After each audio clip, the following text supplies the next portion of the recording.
bienvenue sur Parole d'honneur, PDH. On est là pour à peu près 45 minutes pour évoquer l'actualité.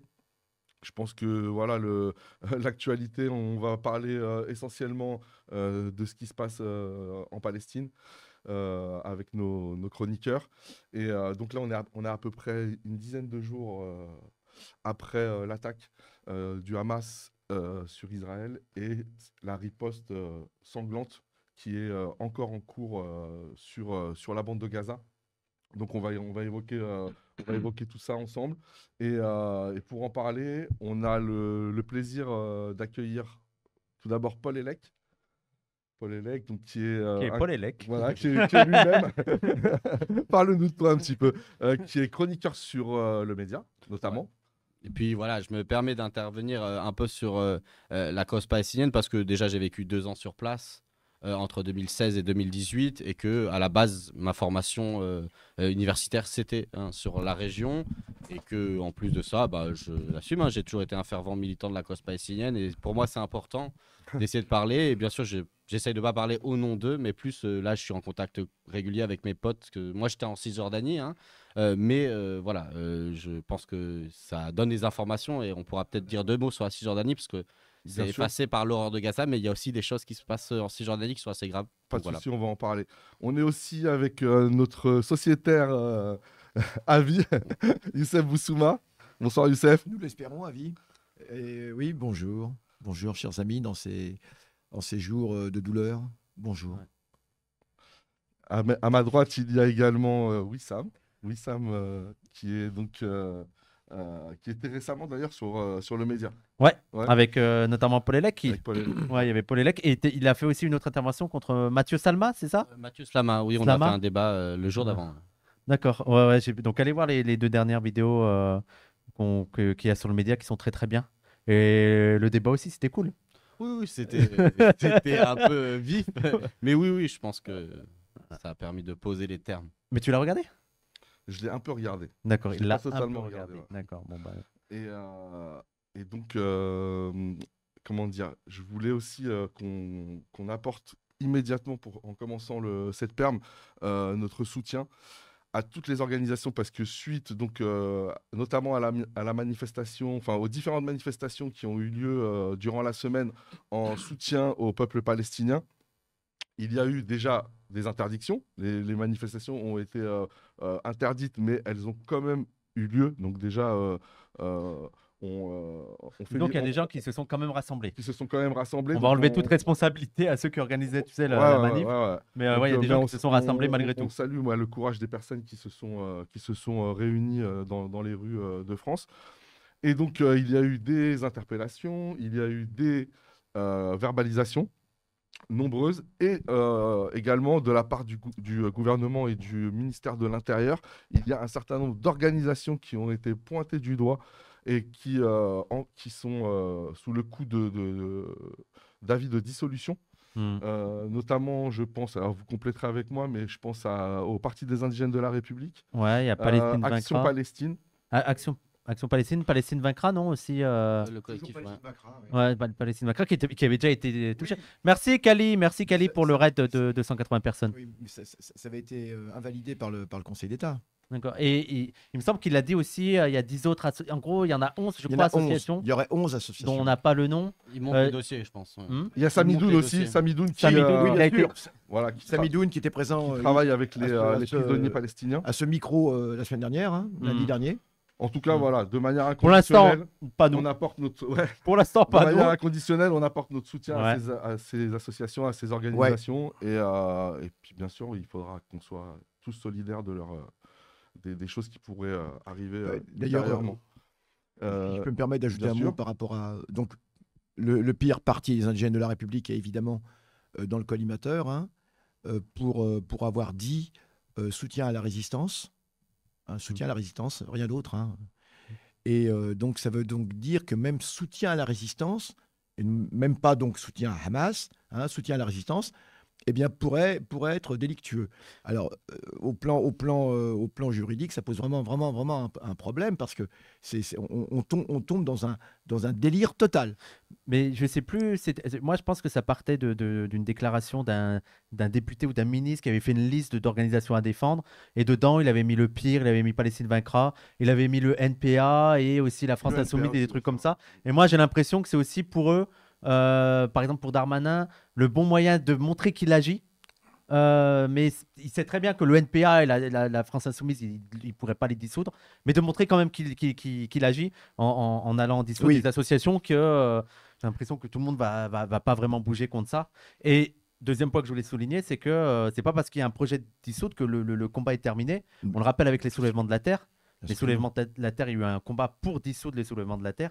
Et ce qui a empêché pour moi que ce soit dissous, c'est pas seulement le droit, c'est qu'il y a eu un vrai soutien populaire. Une vraie mobilisation, voilà. Et là, il le faut absolument. Donc, toutes ces associations et groupes ont évidemment notre solidarité. Alors, ce n'est pas une solidarité qui est en l'air simplement pour embêter le gouvernement. Il est très important aujourd'hui de s'opposer à ces mesures. C'est l'avenir de ce pays qui est vraiment en cause. On va en dire un mot aussi avec les interdictions de manifestation. Quand on parle d'un processus de fascisation, ce ne sont pas des mots en l'air, ce ne sont pas des mots vains. Lorsque comme Hugo Pallietta a écrit il y a quelques années la possibilité du fascisme, certains ont souri, certains ont dit oh là là, quand même, il ne faut pas exagérer. Et franchement, on y est, les amis. Le seul pays au monde, la France, qui interdit des manifestations pour la Palestine, pas uniquement pour la Palestine, le rassemblement de demain, du 17 octobre 61, qui n'avait jamais été interdit. Donc on rappelle qu'il commémore la répression sanglante d'une manifestation des Algériens de France qui défendaient donc la guerre d'indépendance. Et des Français, on l'oublie toujours. Et des Français également. Non, en général, ils étaient Français. Ils étaient Français, ouais. Parce que le paradoxe, c'était que lorsqu'ils étaient en Algérie, ils étaient indigènes, mais à partir de 58, en France, qu'ils soient nord-africains, musulmans ou blancs, ils sont tous français. Donc, c'est un État qui avait massacré ses propres citoyens, en vérité, le 17 octobre 61. Et non pas, on dit des Algériens, oui, mais c'était des Français algériens, d'accord ? C'est important de le dire, parce que quand un État massacre ses propres citoyens, on ne peut pas leur répondre, bah, c'était la guerre, comme certains le font, d'accord ? Bref, toujours est-il que massacre du 17 octobre, qui était commémoré chaque année, avec même la mairie de Paris, qui venait à chaque fois, qui apporte une gerbe le matin, et ensuite, rassemblement sur le pont Saint-Michel, demain est interdit. Ah ouais ? Absolument. Et pire encore, pour vous dire changement d'époque, Madame Hidalgo, maire de Paris, même le PS, chaque année, apportait une gerbe près de la plaque, etc.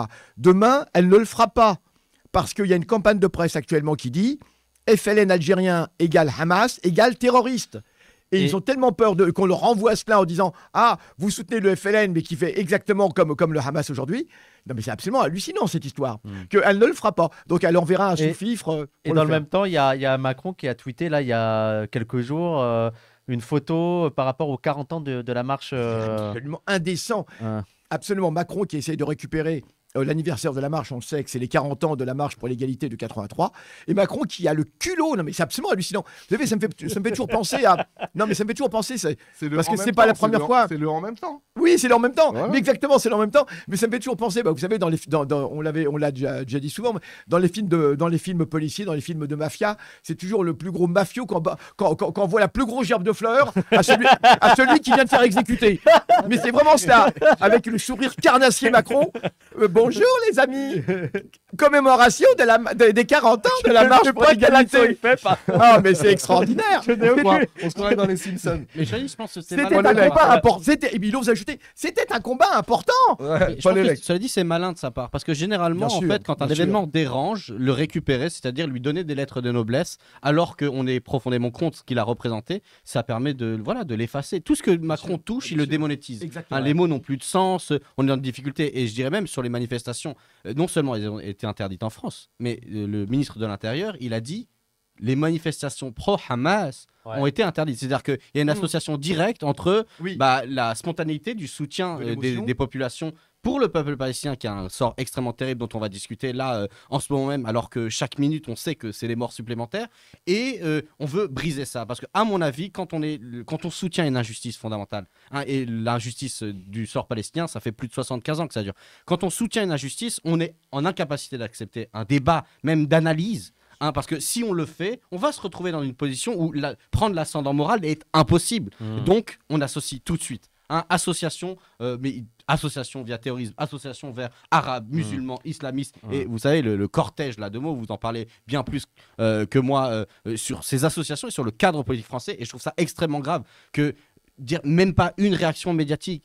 On a l'habitude, mais là, le cirque médiatique, parce qu'il faut vraiment dire qu'il y a quand même beaucoup de clowns, est vraiment dans une fermeture totale. On n'est même pas un observateur tiède, un social-démocrate. On l'a vu aussi quand il y avait... capable de dire un truc. On a vu quand il y avait aussi l'historienne qui voulait parler de l'histoire de Hamas et qui voulait pas qu'on dise que le Hamas et Daesh c'est pareil. Non pas pour des questions morales, mais parce que objectivement pour elle ce n'était pas pareil. De précision scientifique. Et ils se sont énervés, ils ont été indignés les journalistes. Et c'est pas la première fois, parce que moi qui travaille à l'université, je vous rappelle qu'on a eu la polémique d'abord Valls comprendre, c'est excuser, et puis ensuite les islamo-gauchistes dans l'université, à commencer par dire qu'il fallait faire la traque entre ceux qui enseignaient, etc.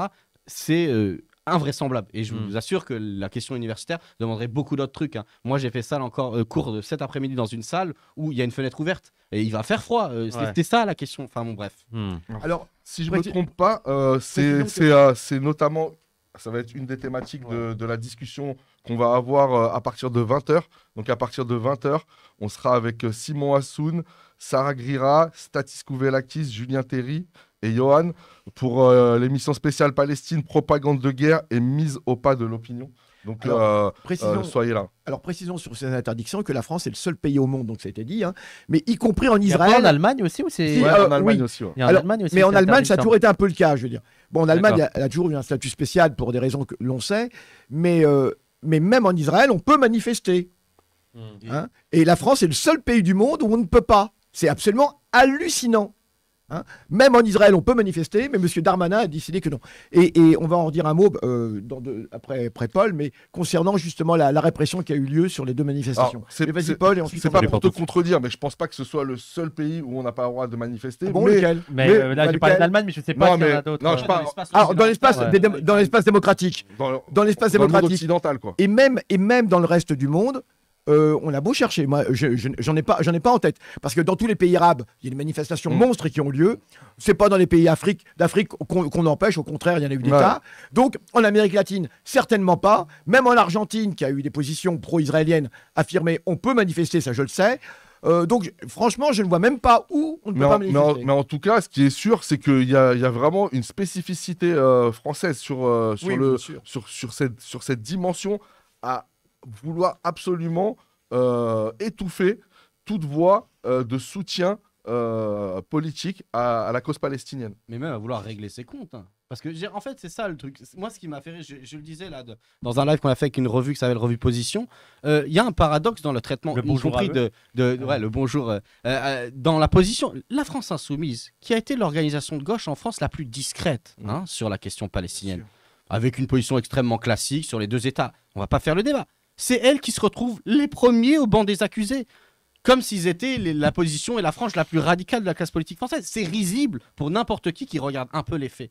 Mais sauf que c'est là où on voit l'intensité du débat et la manière dont, effectivement, les gens qui sont victimes d'injustice, ils ont tendance à se tourner aussi vers d'autres gens qui connaissent des injustices et à se sentir solidaires. Et donc, du coup, le camp social, le papier que Lordon écrit hier est très bien là-dessus. Dans le monde diplomatique, si quelqu'un peut mettre le lien. Absolument, c'est le camp social qui se compte. En ce moment, on a tous peur. Moi, j'ai fait des plateaux, je me suis dit, et pourtant on fait des plateaux chez les potes, j'ai peur. Parce que la tension est forte et tous les commentateurs et commentatrices le disent, ce que tu disais sur les chercheurs et tout ça. Et je pense que c'est le camp social. Et d'attendre le faux pas vraiment. Bien sûr. En fait, on dissèque chaque phrase, chaque mot. Et en fait, il y a eu plusieurs situations médiatiques, je parle notamment dans les grosses chaînes d'infos, où on intime l'ordre à la personne de répondre par oui ou par non, condamnez-vous, quoi. Ouais. Bien sûr. Il y a une sorte j'allais utiliser le mot terrorisme intellectuel, mais je sais pas si c'est approprié, mais avant de pression pour forcer les personnes à se positionner de manière binaire, quoi. De manière binaire, et c'est juste pas possible en fait. Et non seulement, alors c'est même pas de, et le problème c'est que en plus, alors ça sera dit tout à l'heure, on va pas commencer à empiéter sur le débat suivant, mais ce que je veux dire c'est que cette espèce de climat, et c'est ça que les gens doivent comprendre, forcément, on l'a vu déjà avec tous les débats sur les violences policières. Hein. Donc, ce n'est pas quelque chose qui intervient uniquement pour la Palestine, c'est vrai. Mais c'est là que ça atteint vraiment un paroxysme absolument incroyable. Mais on a vu des phénomènes similaires lorsqu'il y a eu la mort du jeune, l'assassinat du jeune Naël, etc. Cette espèce de mise au pas. Et je tiens à dire une chose à tous ces gens qui nous regardaient de façon tiède en disant qu'est-ce que vous racontez, etc. Eh bien, on est en train de s'enfoncer, et c'est la théorie, c'est notre théorie, la théorie de la pente. C'est qu'il y a une pente, et il y a une bille qui roule sur cette pente, et tant qu'il n'y aura pas une force, c'est de la physique, une force directement opposée et puissante qui s'opposera à cette bille qui dévale, eh bien cette bille, elle va pas cesser de grossir, c'est une sorte de boule de neige, hein, et cette boule de neige qui descend, c'est le fascisme. Alors... Et si jamais les gens commencent aujourd'hui à trouver des excuses, ou dire oui, mais il y a ci, il y a ça, on est fichu, et pas uniquement pour la Palestine, parce que c'est évident. Alors, Youssef, il faut faire court, parce qu'il nous reste 25 minutes là pour parler de ce qu'on devait parler normalement, la situation en Palestine. Là, on est au 9e jour de l'attaque du Hamas. Il me semble que les chiffres, c'est à peu près 1300 morts beaucoup côté plus israélien. Ah, israélien, oui. Voilà, et à peu près 2800 morts côté palestinien, dont presque un tiers d'enfants. Est-ce que vous pouvez nous faire un peu un point, je sais pas, un de vous deux, sur la situation là en ce moment? Bah écoute, ce que tu disais, l'armée israélienne a donné des informations plus précises. Elle a parlé de 291 soldats qui étaient décédés du fait des affrontements, 199 soldats ou officiers captifs. Ça, c'est les chiffres qu'elle a précisés cet après-midi. 199, c'est ça. Oui. On a effectivement la presse palestinienne et le ministère de l'information palestinien qui annoncent 2800 morts, 800 enfants, 500 femmes et qui suspectent qu'il y a encore au moins 1000 personnes qui sont sous les décombres. Oui. C'est-à-dire que le bilan va exploser. C'est un bilan provisoire. On a dans la situation également 11 journalistes qui ont été tués et pas uniquement à Gaza. Parce qu'il faut comprendre que le conflit actuel, la confrontation, c'est non seulement en Cisjordanie, il y a eu 51 morts en Cisjordanie, donc seulement 34 vendredi. Pourquoi vendredi? Parce qu'après Salat al-Jumu'ah, les Palestiniens vont souvent manifester. Les manifestations en Palestine. C'est la prière du vendredi. La prière du vendredi. Et au Liban aussi, donc, Paul. Voilà, et sur le territoire libanais, et y compris, même si l'État syrien a toujours joué un rôle assez opportuniste dans la question du soutien à la cause palestinienne, sur le territoire syrien, dans les plateaux du Golan, qui est contesté et qui est en partie occupé par l'armée israélienne depuis au moins 1967, on a aussi eu des bombardements israéliens. Donc on est déjà là sur 3 territoires. Mais donc du coup la situation c'est ça. Et puis on a la confirmation par plusieurs organisations locales du fait qu'un convoi de personnes qui quittaient le nord de la bande de Gaza. Pourquoi le nord? Parce que c'est là où il y a Raza, la ville. Et ensuite, c'est beaucoup de camps de réfugiés et différentes villes ou villages et qui ont quitté, et qu'il y a 70 personnes qui sont au moins décédées dans une frappe de l'armée israélienne sur un convoi de personnes qui partaient. Dans le couloir, dans le couloir. Dans le fameux couloir d'évacuation. Voilà. Absolument. Et justement par rapport à cela, par rapport à cette histoire, les Israéliens essayent de faire croire que c'était une voiture piégée qui a été disposée par Hamas sur la route pour dissuader les gens de partir. Alors, tous les, comment on appelle ça déjà, les trolls, tous les trolls sionistes s'y mettent. C'est absolument faux. Il y a Al Jazeera qui a fait une enquête là-dessus, très précise avec des scientifiques, qui démontrent que c'est bien une frappe israélienne qui a frappé le convoi et, comme tu l'as dit, qui a fait au moins 70 morts. Moi, j'ai vu les vidéos en plus. C'est absolument parce qu'il y a des gens qui... Donc, on a en direct l'explosion. C'était absolument hallucinant sur les convois qui descendaient.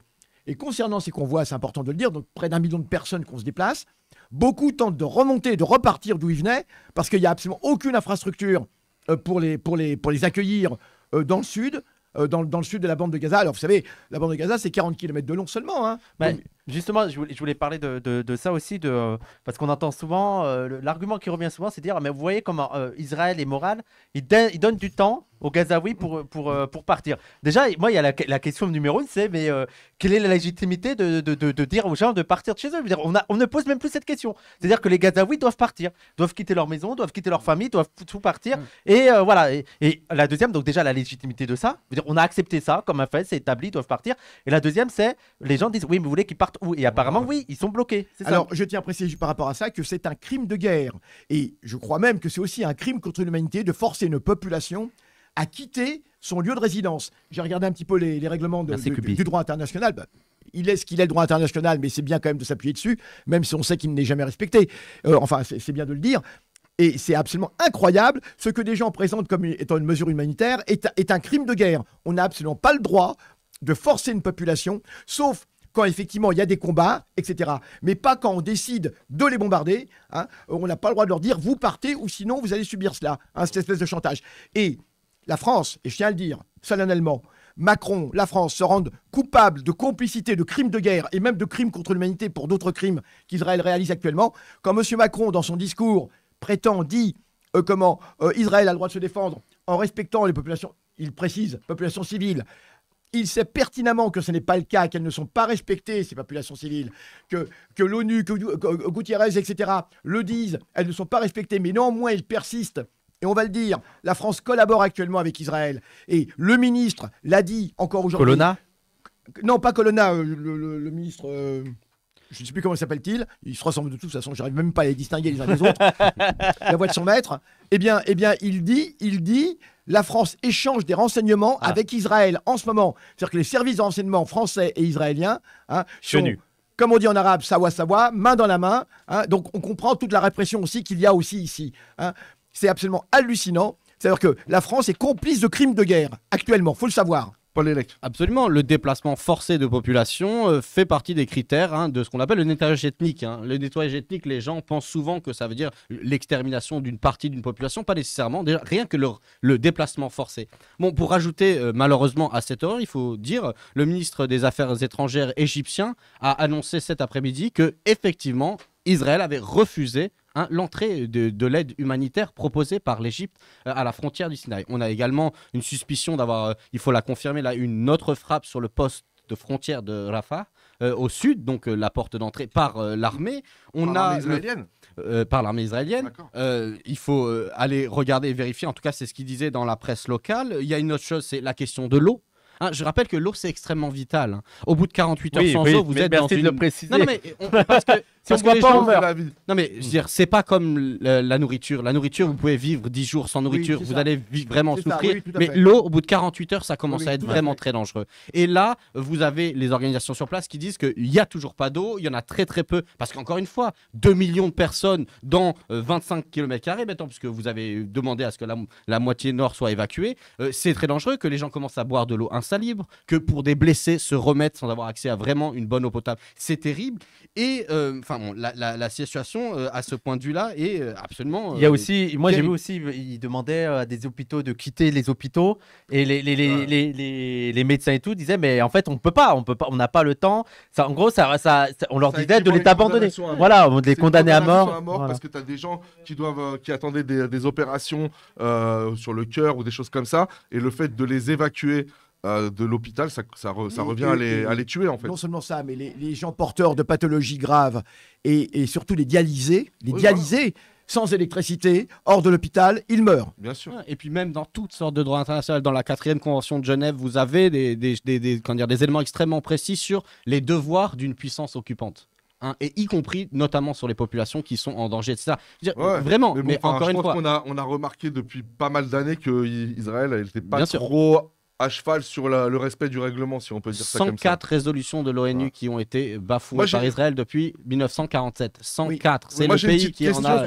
Un des pays qui a le plus violé le... J'ai une petite question justement sur l'opération.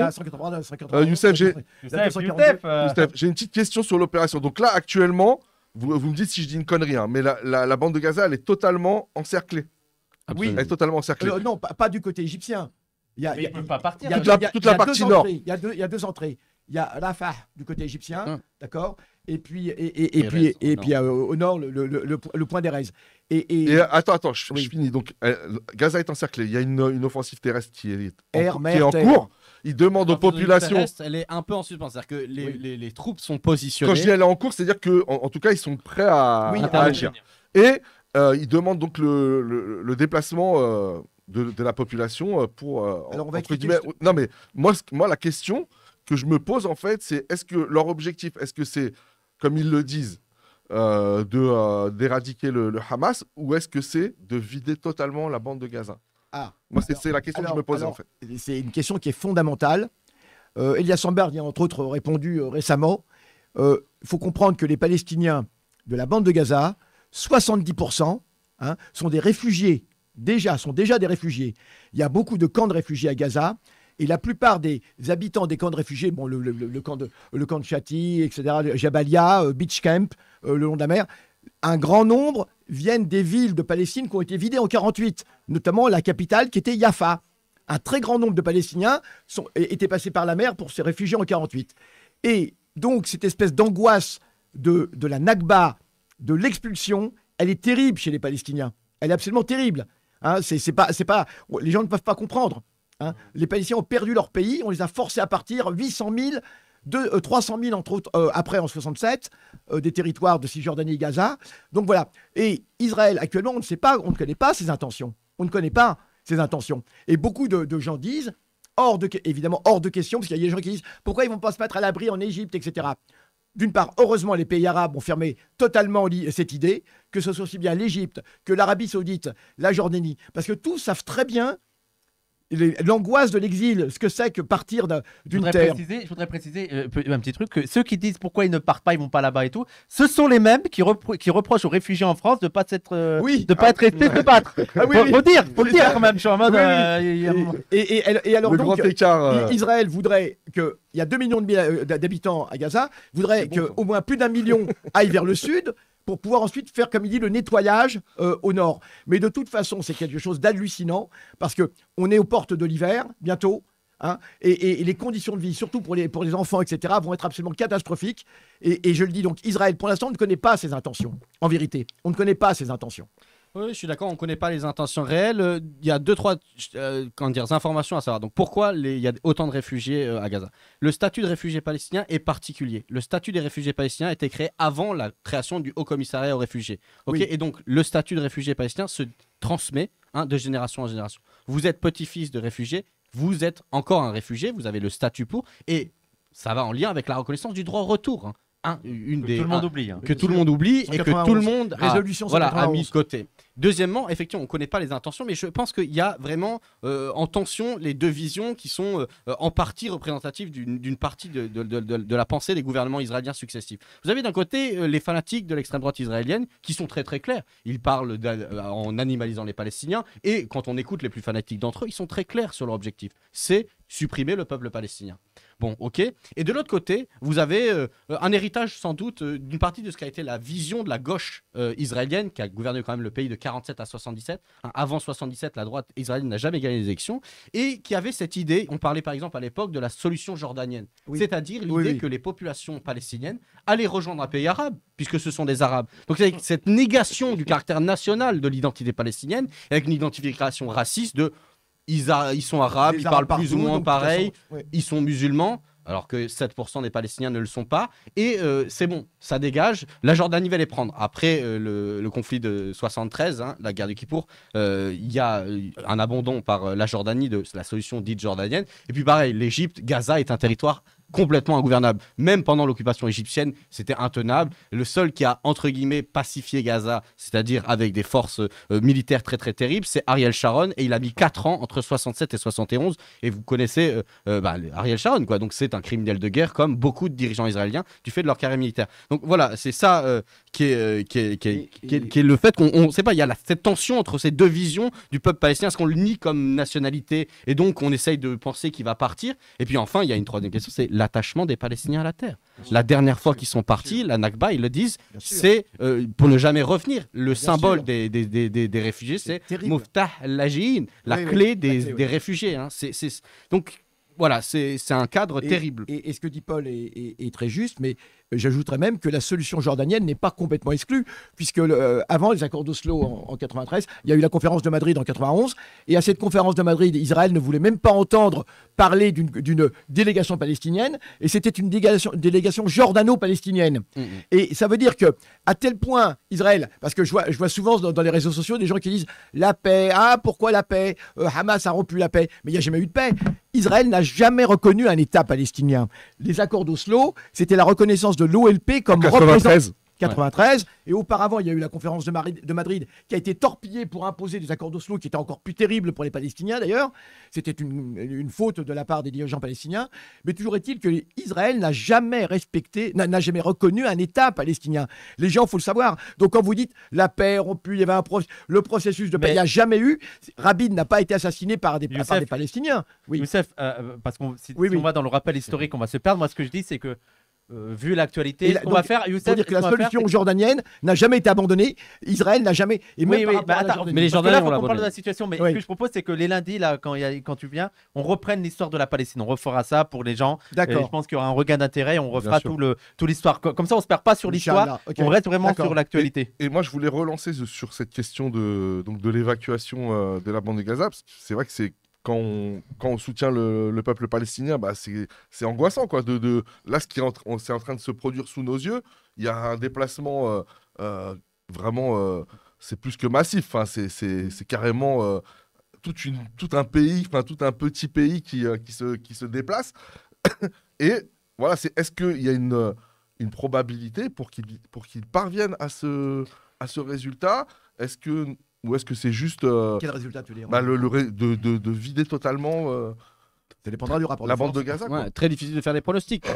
Si on veut être optimiste, on peut se dire que le retard, c'est-à-dire le fait que l'opération militaire terrestre proposée par Tsahal en coordination avec les bombardements qui continuent était retardée parce que le jeu de la diplomatie... Il y a les pressions aussi, non? Tout se passe au Qatar. Il y a les pressions de l'Iran, du Liban, de l'Arabie Saoudite. Voilà. Le Qatar est devenu le pivot de tout. Tout le monde va au Qatar en ce moment. Voilà, effectivement, vous avez Blinken pour les États-Unis qui a fait des allers-retours et qui discute. Le secrétaire d'État, c'est le secrétaire d'État. C'est donc l'équivalent du ministère des Affaires étrangères. Qui est venu, je pense que...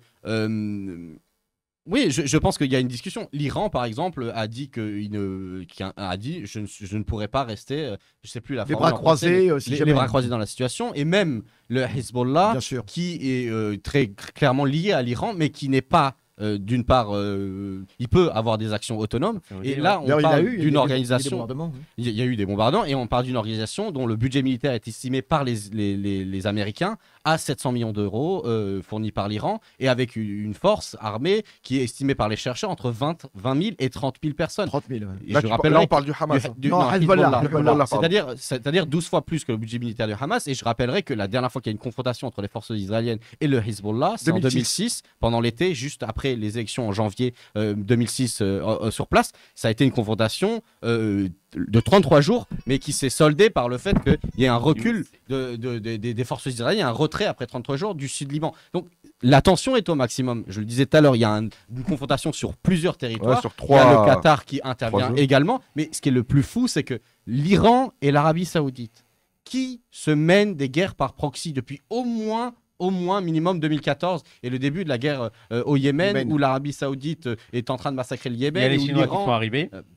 Et les Chinois ont fait parler l'Arabie Saoudite et l'Iran. Oui.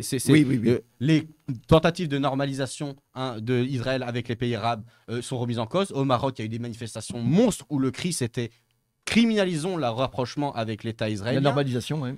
Vous avez un échec du rapprochement entre l'Arabie Saoudite et Israël qui était en cours là. Parce que là, ce serait trop dur pour l'Arabie Saoudite, même de Mohammed Ben Salman, d'assumer ça. Donc voilà, la tectonique des plaques locales a sauté. C'est-à-dire que le rouleau compresseur israélien, depuis l'annexion de Jérusalem, la reconnaissance par les États-Unis, etc., a été stoppé par la situation. Mais le problème étant que même si on ne sait pas exactement quand l'opération va avoir lieu, les morts continuent. C'est ça le problème. C'est que les bombardements continuent. Est-ce que ça met pas mal aussi les États-Unis, cette intervention d'Israël, du point de vue... Parce qu'il me semble que pour eux, le Moyen-Orient, c'était plus vraiment un enjeu. Il y avait la Chine, tout ça. Et aussi, est-ce que malgré les réactions plus que timorées de l'Occident, comment vous expliquez, est-ce que vous pensez que l'Occident est un peu... mal à l'aise par rapport à la violence de la réaction ou ils s'en foutent? Alors, c'est très compliqué parce que les Américains mènent la danse déjà en Ukraine, etc. Ils imposent à l'Occident leur grille et leur lecture des choses. C'est pour ça que c'est extrêmement grave, extrêmement dangereux. C'est qu'il n'y a plus de voix indépendante. Enfin, même si l'Europe a, dans le passé, l'Union européenne a essayé d'avoir une voix un petit peu différente. Cette voix, on l'a vu, comme cette voix a été écrasée pour l'Ukraine, elle est aussi écrasée maintenant pour le Moyen-Orient, en fait. L'Union européenne pendant longtemps, a essayé d'avoir sur le Moyen-Orient, avait une voix qui se voulait un petit peu. Alors, je parle même pas de la France avec les restes les miettes, on va dire, de politique arabe à l'époque encore de Chirac, mais l'Union européenne actuellement est complètement entraînée dans la folie américaine. Alors, ce qu'il faut quand même savoir, qui est quand même, enfin, pas rassurant, enfin, bon, actuellement, c'est pas Netanyahou qui va décider de l'opération au sol. Je le dis, tout se passe actuellement à Doha. C'est intéressant de voir comment ce petit pays devient la plaque tournante de tout le monde va là-bas. Doha, donc au Qatar. Au Qatar, comment l'Iran, etc. Tout le monde se retrouve là-bas. Et il est évident qu'il y a des négociations extrêmement ardues en ce moment en coulisses. On ne sait pas tout ce qui se passe. Mais ce qu'il y a de certain, c'est que Netanyahou apparaît comme tellement catastrophique pour tout le monde. Mais c'est ça, j'ai l'impression que ça met Y mal à compris. Personne n'intéresse que ça pète là-bas. C'est ça que j'ai l'impression que j'ai. Mais Bon, oui. quand on voit la réaction du Hezbollah qui, malgré les attaques, reste encore. Alors, ils essayent de soulager un peu le front, Ouais. mais ils restent encore sur la place. Ouais. Il y a l'Iran qui est encore là en mode bon, mais ça devient chaud. Ouais. L'Arabie Saoudite, les États-Unis qui sont. On a l'impression que personne n'intéresse que ça Alors, pète. quoi. alors, ils n'ont pas intérêt, mais Et le après, problème, c'est que. Ouais, juste pour terminer, ils n'ont pas intérêt, mais n'empêche qu'il y a des dynamiques comme ça. Et surtout, il y a des lignes rouges. Comme tu l'as dit, Hezbollah et l'Iran l'ont dit, le déplacement de population, c'est une ligne rouge. Si jamais ils tentent et si jamais. Et on a même entendu dire que l'Iran menaçait, si jamais il y avait une attaque au sol actuellement, d'intervenir d'une façon ou d'une autre. Attaque au sol, même pas simplement déplacement de population. Hezbollah commence à cibler plusieurs cibles israéliennes, des chars Merkava, etc., qui ont été touchés. Donc il y a toute une agitation. Et puis tu vas peut-être aussi en dire un mot par rapport à la Cisjordanie. En Cisjordanie, d'après les informations que j'ai également, hein, il y a de nombreux morts actuellement. Il y a des pogroms qui ont lieu actuellement, des chasses à l'arabe qui ont lieu à Jérusalem, un peu partout. Donc ce que je veux dire, c'est que tout est en suspens. Israël est en train de se demander, en même temps Israël ne peut pas ne rien faire, hein, parce que, et en même temps, si Israël fait quelque chose, quoi ? Bah, ils ont mobilisé 300 000 personnes, 300 000 réservistes. Ok, on est en alerte maximum, mais effectivement, d'un point de vue stratégique et purement militaire, Israël n'a pas intérêt à avoir la multiplication des fronts. Hein, en Cisjordanie, il y a eu donc 51 morts au moins depuis le 7 octobre, morts, hein. dont 34 uniquement pour la journée de vendredi. C'est-à-dire que si vous enlevez Gaza, le vendredi 13 octobre aurait été la journée la plus meurtrière depuis le début de l'année en Cisjordanie, où il y a eu jusqu'à presque 250 Palestiniens qui étaient déjà morts depuis le 1er janvier. Bon, Colons militaires, hein, exactement, colons et militaires. Ce que j'allais dire, c'est que la Cisjordanie est bouclée. Hein. Les potes, ils me disent, on peut pas, les villages autour de Hébron, on peut pas retourner à Hébron, on peut pas aller à Al-Khalil. Tout est bloqué. Il y a vraiment découragé pour sortir, etc. L'activité est bloquée. Il y a eu des manifestations. Il y a des colons qui mènent des raids mais très régulièrement. Mais on en avait déjà vu des images. Et là, simplement. Il y a une politique intense d'installation, de colonisation. Mais si vous voulez, l'extrême droite israélienne dit très clairement les termes. Pour chaque colon un fusil et allons-y. Je veux dire, il n'y a pas de doute sur le projet de l'extrême droite israélienne là-dessus. Deuxièmement, effectivement, est-ce que les gens ont intérêt? En fait, ce que je pense, c'est que, voilà, je vais dire un truc très très cynique et c'est juste pour le cadre de l'analyse. Si vous avez à terme, dans quelques jours, un arrêt et qu'on découvre qu'il y a eu 3 à 4 000 morts palestiniens, sans doute dans la région, les gens finiront par l'avaler. Pourquoi? Parce que depuis 2008, l'ONU dit qu'il y a eu au moins 6 000 morts palestiniens. Donc on va dire que ça fait, voilà, il y a eu 50% en quelques jours. Mais voilà, si on est dans une logique où on arrive et on assiste jour après jour avec une intervention armée à un massacre de plus en plus systématique, etc., on va dans l'inconnu. On ne sait pas quelles peuvent être les réactions.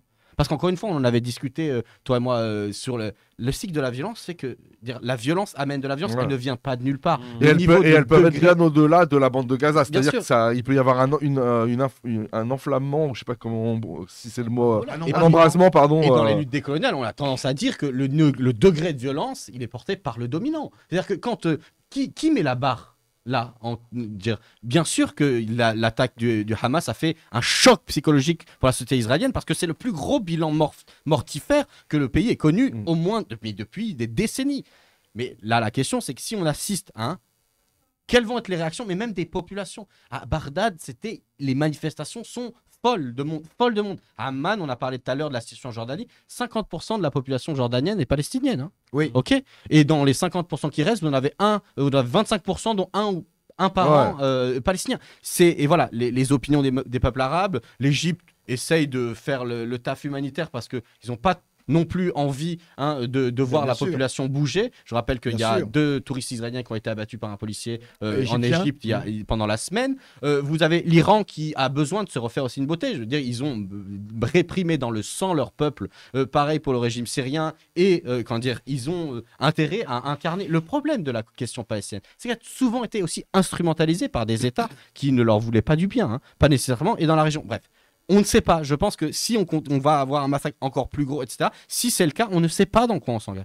Quelle est la situation similaire d'alignement parfait et d'unilatéralisme total de l'Occident, avec de l'autre côté une puissance de feu mortifère et infernale qui est déployée comme ça sur une population civile qu'on a habitué à voir morte. C'est ça le problème de l'impunité israélienne, c'est qu'on a habitué les gens à les voir morts. Et on ne sait pas comment le volcan palestinien peut exploser. Tu as tout à fait raison de dire ça, on est habitué à les voir morts. Moi, je suis effaré alors, on n'arrête pas le poids de mesure, ce sera en discussion tout à l'heure, mais j'aimerais juste dire la longue litanie de massacres israéliens auxquels on a assisté, et pas uniquement par rapport aux Palestiniens, mais également aux Palestiniens et aux Libanais. Et moi, je ne peux pas ne pas repenser tout de suite à l'invasion du Liban de 82, où ça a été quand même 23 000 morts à l'époque. Quand Beyrouth est assiégée en 82, assiégée par la terre, par la mer, et par les airs, comment Beyrouth était encerclée, et ça a été 23 000 morts l'invasion du Liban, en 82. Et Israël, par exemple, avait coupé l'eau également de Beyrouth, avait coupé l'eau, avait absolument tout coupé. Les gens à Beyrouth ont creusé des trous dans la chaussée pour trouver de l'eau. Ils ont trouvé des puits, il y a beaucoup d'eau sous Beyrouth depuis longtemps. Et Israël ciblait les points d'eau au moment où les enfants allaient chercher l'eau. Et on a eu des massacres absolument épouvantables. Donc, si jamais... Alors maintenant, c'est vrai que le degré... Et qui est intervenu, juste un détail, disait sur l'alignement de planète, qui est intervenu pour sauver Arafat du siège de Tripoli en 83, l'année d'après? Oui. C'est le président Mitterrand. Oui. C'était pas non plus... mais à l'époque, la reconnaissance de l'organisation de l'OLP, alors qu'il pratiquait la guérilla, des attaques, etc., c'est ça. par la France, a été fait parce qu'on considérait que dans le conflit, il fallait trouver... Il y avait une voix singulière. Il y avait une voix singulière, bien sûr, qui aujourd'hui, cette voix... Elle n'existe plus. Et Chirac également, etc. Merci. Chirac également aussi a fait beaucoup. C'est là qui est un peu rageant aussi avec... la droite française, c'est qu'ils se disent gaullistes, mais ils le sont plus. Sur ce point-là, ils le sont même plus. Mais non, mais le seul point qui serait positif dans le gaullisme, ils le sont plus.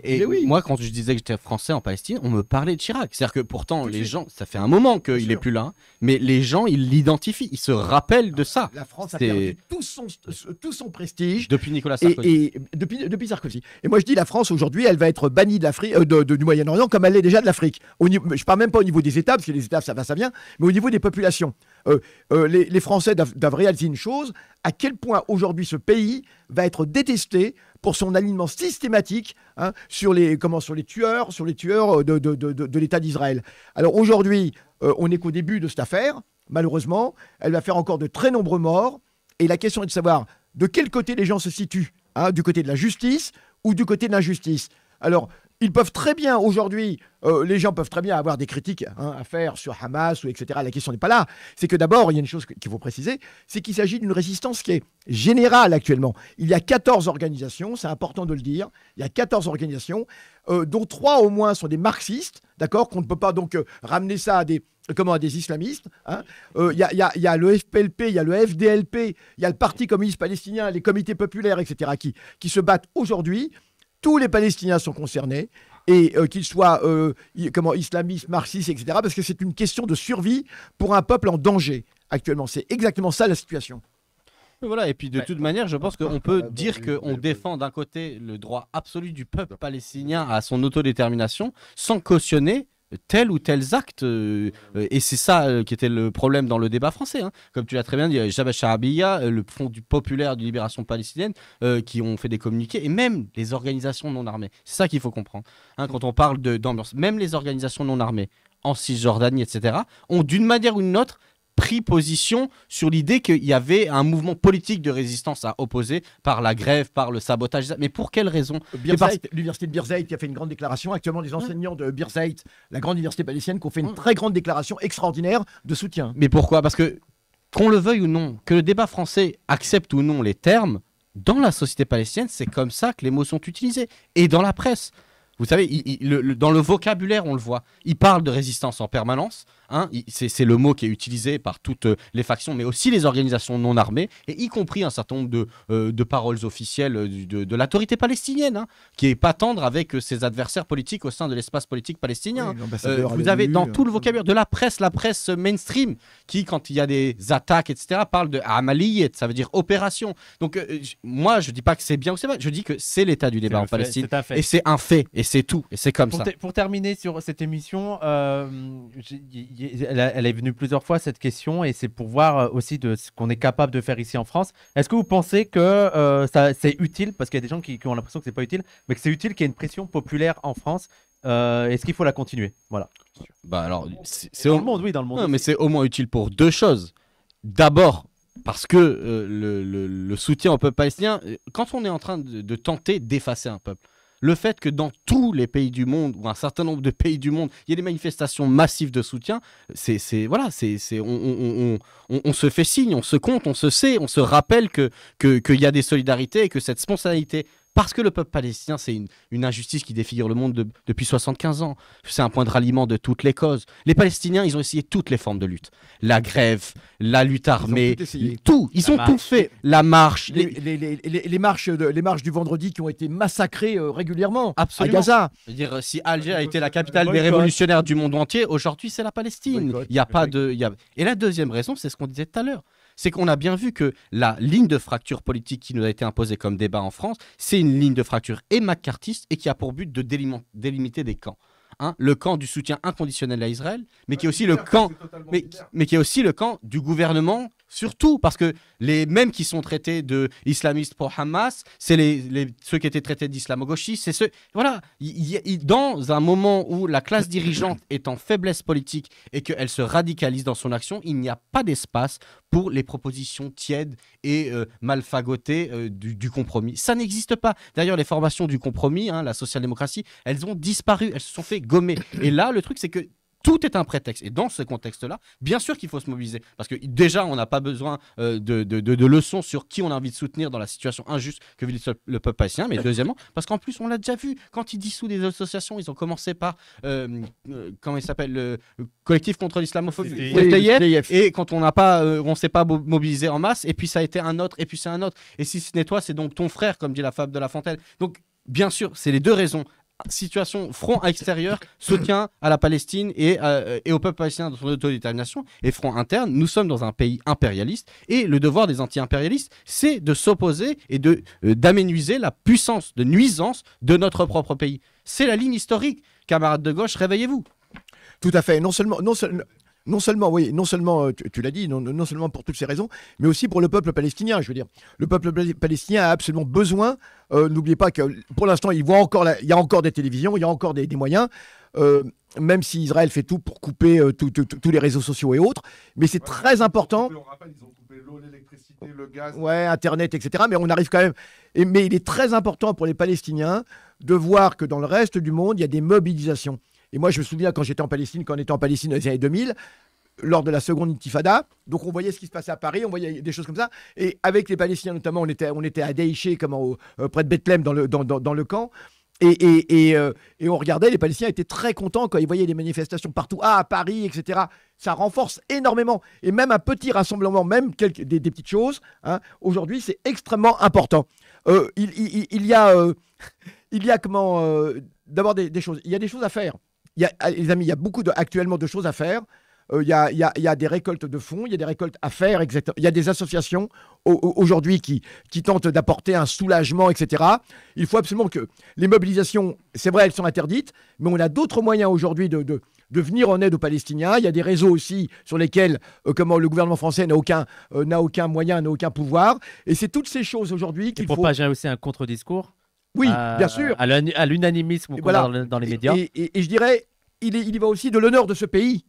C'est que même si effectivement on est peu, je ne sais pas si ce mot a un sens encore dans ce pays d'ailleurs, mais parce que pour la question des migrants et autres c'est pareil, mais il y va aussi de l'honneur de ce pays, hein, de dire qu'on s'oppose. Et à toutes les périodes de l'histoire, des gens ont dit non, effectivement, c'est extrêmement important que aujourd'hui des jeunes, des moins jeunes, etc., toutes les générations disent nous ne sommes pas d'accord avec ce que fait ce gouvernement français parce qu'il le fait au nom des habitants de ce pays. Et les habitants de ce pays seront redevables. Il ne faut pas croire que c'est le gouvernement français, c'est pas notre faute. Pas du tout. Pas du tout. Alors, très vite, parce que les gens sont responsables de ce que fait leur gouvernement. On est très en retard. Et une dernière chose, la situation catastrophique qui touche les Palestiniens est aussi un danger immense. Quand on nous a annoncé là sur les plateaux qu'on pensait que toutes les vies se valent et qu'il n'y a pas de hiérarchie à faire, à ce moment-là, il faut être responsable. Il faut faire en sorte de ne mettre personne en danger. On l'a déjà dit. La violence ne vient pas de nulle part. C'est ça que tu disais. Oui, mais on m'a accusé d'apologie du terrorisme sur Twitter là. On t'a accusé de ça. Ouais. D'accord. Mais tu vois, c'est la carte Joker. Tu peux pas parler. T'es un arabe et t'es terroriste. Ouais. Mais non, mais vraiment la question c'est extrêmement grave là-dessus. C'est on est en train de, quand les fanatiques qui sont à la tête de l'État israélien avancent, à chaque fois qu'ils avancent sur ces questions-là, ils mettent un degré de violence et ils vont conduire les conditions du pire. Ils les ont déjà produites. Donc du coup, si on pense que toutes les vies valent, mais il faut soutenir le droit d'un peuple à ne pas se laisser massacrer. Et c'est ça le problème en fait de la situation, c'est que, juste je dirais un dernier mot et j'arrête, c'est que pourquoi on est aussi faible et aussi en position défensive, c'est qu'il y a une concordance du fait que à partir des années 80, l'espace politique de la lutte nationale du peuple palestinien n'a pas été dirigé par des organisations de gauche marxiste-léniniste qu'il était facile de soutenir. Le FPLP, en les années 70, il faisait... pourtant, il est criminalisé aujourd'hui. Voilà, il est criminalisé aujourd'hui. Il y a une de ses militantes qui a été arrêtée à Marseille cet après-midi. Et Pierre Stamboul, là, je le dis, qui est en garde à vue parce qu'il très vite, les deux là, très vite, parce qu'on est très... Pardon. Bon, juste, c'est pour dire que du coup, par le fait qu'on n'a pas forcément à gauche des gens dont la couleur politique nous intéresse, il n'y a pas eu de jonction possible. Et du coup, dans cette faiblesse, si vous rajoutez la réécriture de l'axe du mal via le discours post-2001 des attentats, etc., vous êtes dans une situation où il y a une faiblesse. Donc c'est encore plus important aujourd'hui d'essayer de retrouver des espaces et de pouvoir le dire, voilà, en luttant contre toute forme de criminalisation du discours qui emmènera ensuite la possibilité de criminaliser toutes sortes d'activités, qu'elles soient universitaires, politiques, syndicales ou associatives. Merci beaucoup. On se retrouve dans combien de... On se dit dans 15 minutes. 15 minutes. Dans 15 minutes, les gens, on va faire vite. Merci Youssef, 15 merci minutes Paul. Et on arrive. Paul qui vient ils viennent de créer un fan club pour soi apparemment. Ils ont dit Paul Bellec. Voilà. Paul Bellec. Et merci, on était très nombreux. Ouais. Je suis sûr qu'on avait plein d'amis dans le chat, donc on vous fait un gros bisou. Ils ont fermé. Ouais, on arrive dans 15 minutes, on va vous mettre une petite vidéo. À tout de suite.